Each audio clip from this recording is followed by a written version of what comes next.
Good day everyone. Learn how to hide the notification on lock screen in any Android phone. So currently I'm using the Samsung Galaxy Ultra and we need to go to the settings which is there on all Android phone. So we will click on that and then we need to scroll down and look for notifications. By any chance, if you do not find notifications, you can simply search under notifications and you will find the notification right there. So I'll click on that and here we have the option called lock screen notification.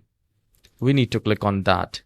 Now from here, either you can turn it off or turn it on, and you can control which all apps you want, like show content. Click on the settings gear, and if WhatsApp is on, you can turn it off.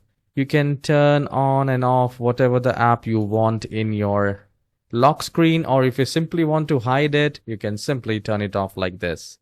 Alright, so this is how you can hide notifications in any Android phone as far as the lock screen is concerned. Alright, so if you find this tutorial short and helpful, please don't forget to hit the like and subscribe. I'll see you in the next video. Have a wonderful day.